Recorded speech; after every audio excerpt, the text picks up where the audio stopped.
Welcome to the President's Diary, a weekly program where we highlight the work of His Excellency Dr. Muhammad Irfaan Ali. President Ali, during a recent interview with Mr. Farouk Juman at State House, disclosed that his government will be utilizing a three-tiered approach to Guyana's transformation. This agenda, the head of state said, will guarantee an improved quality of life for all citizens, targeting communities, regions, and the country as a whole. At the community level, there's great transformation that will take place. That is improvement of healthcare system, improvement of road networks, educational facility, sports facility, and you will see a great segment of this budget that will target these community needs. That is one tier. Let's call it Tier 1. Tier 1 will also see the creation of growth opportunities or growth hubs within a cluster of communities. This, President Ali said, can generate employment and create sustainable development. And then you move towards Tier 2. Tier 2 now, when you go to Tier 2, is the regional development. So we move from community to regional development. Regional development is where we have, for example, the regional development plans. How do we see the development of regions taking place? And what are the key areas, the key investment opportunities in various regions? Tier 3, the President highlighted, includes the national transformative projects. The investment and economic opportunities the head of state highlighted will create a population push. President Ali pointed out that this will be supported by the administration's housing program.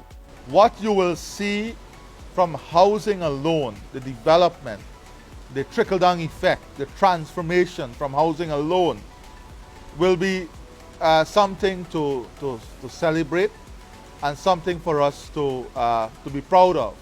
What I'm very not only proud of, but what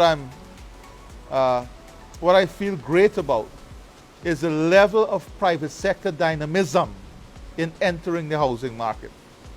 The enthusiasm from the private sector in putting in capital, private capital, to support the housing drive and housing development over the last 5 months is enormous. His Excellency said Guyanese living abroad will not be left out of this process.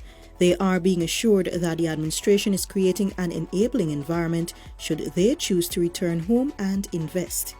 With the emerging oil and gas sector and the type of investment that we are making, to not only strengthen the traditional sector, but to open new areas and new opportunities.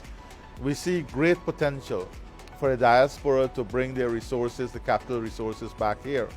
For a matter of fact, we're also discussing now financial instruments through which we can have all categories and levels of the diaspora involved and integrated in the development of our country. His Excellency on Saturday, January 9, condemned the decree issued by Venezuelan President Nicolas Maduro, claiming sovereignty over Guyana's territory. In his address to the nation, President Ali said Guyana rejects entirely the decree issued by President Maduro.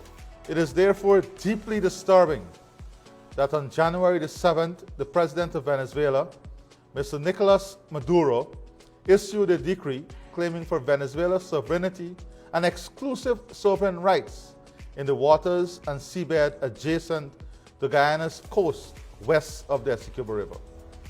I remind the sovereignty over this coast and the land territory to which it is attached were awarded to Guyana, then British Guyana, in the 1899 Arbitral Award. President Ali said Guyana is confident that the validity and legally binding nature of the award will be upheld by the International Court of Justice, ICJ. No state can unilaterally determine its international boundaries, whether they're land boundaries or maritime boundaries. The fixing of an international boundary under international law can only result from an agreement between neighboring states or a binding determination by an international court or arbitral tribunal. This attempt by Venezuela, the head of state said, to unilaterally fix both its land and maritime boundaries with Guyana is a legal nullity which cannot and will not be respected by any other state in the world, including Guyana. On Monday, January 11, the head of state visited Pretty Paul Singh Investments at Macdoom and Providence on the east bank of Demerara.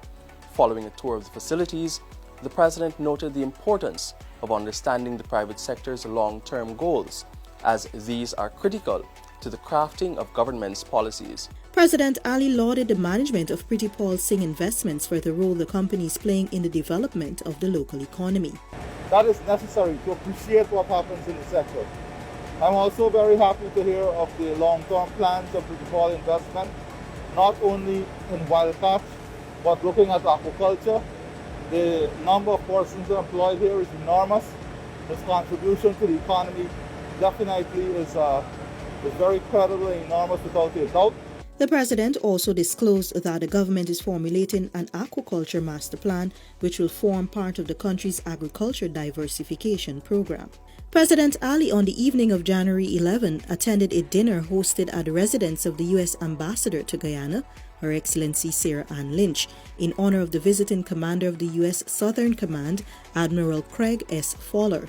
Admiral Fowler was on a 3-day visit, during which time he and the Chief of Staff of the Guyana Defense Force, Brigadier Godfrey Best, signed an acquisition and cross-servicing agreement on behalf of the two countries. The agreement is expected to pave the way for exchanging goods or services of equal value to support future bilateral defense cooperation. High-level government officials were also present at the event, including the Honorable Prime Minister, Brigadier Retired Mark Phillips, the Honorable Vice President, Dr. Bharat Jagdeo, the Honorable Minister of Foreign Affairs and International Cooperation, Hugh Todd, and the Chief of Staff. The United States Southern Command's top military leader last visited the country in 2017, when Guyana became the first South American nation to host the Caribbean Nations Security Conference.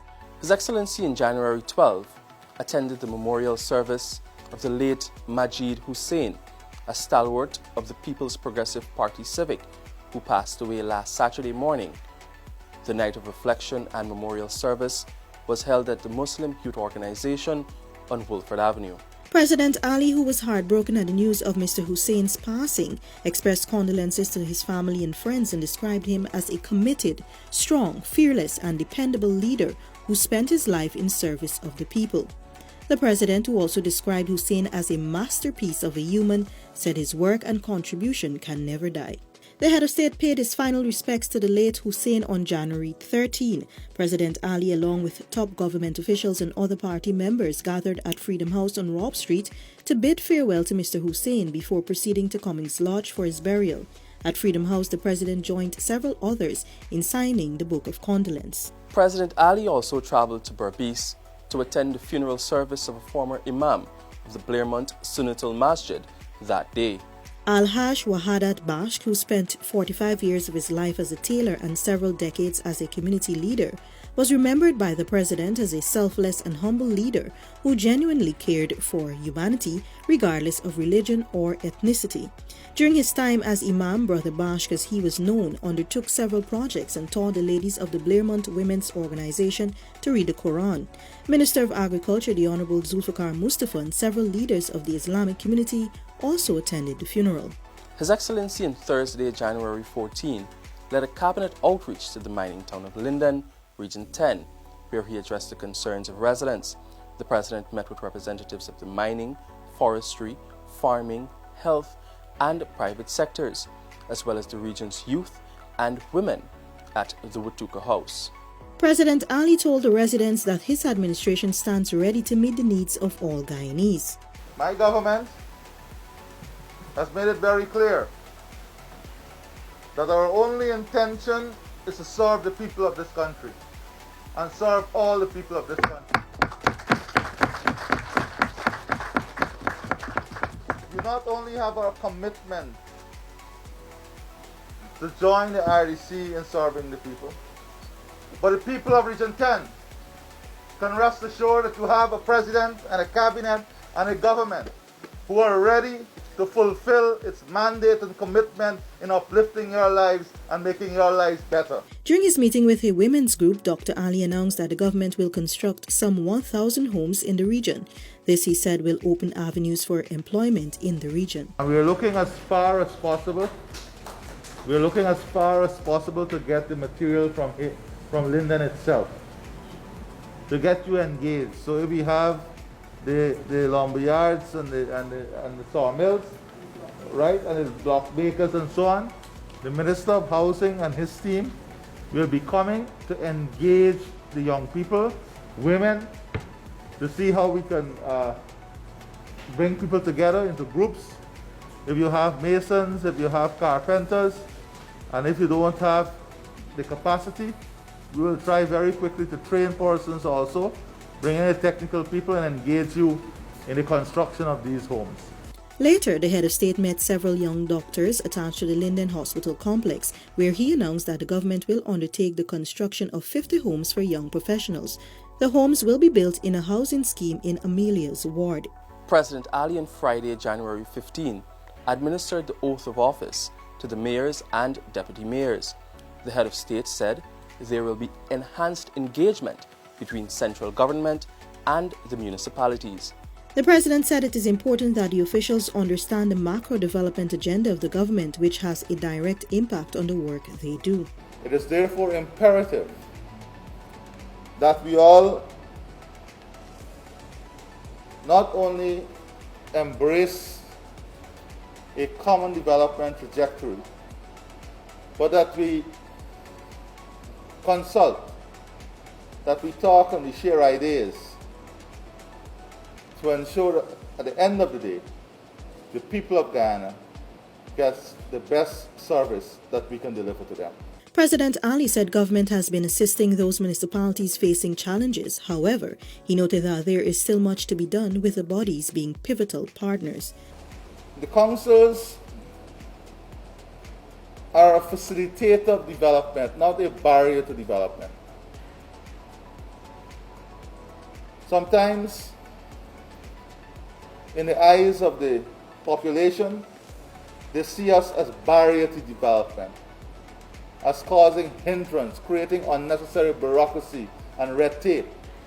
That is not what we are there to do. The president said he will be engaging the mayors and their deputies on the modernization of the institutional and legislative infrastructure to establish a single window approval system for construction permits. This has been the President's Diary, where we took a look at His Excellency Dr. Muhammad Irfaan Ali's week of activities.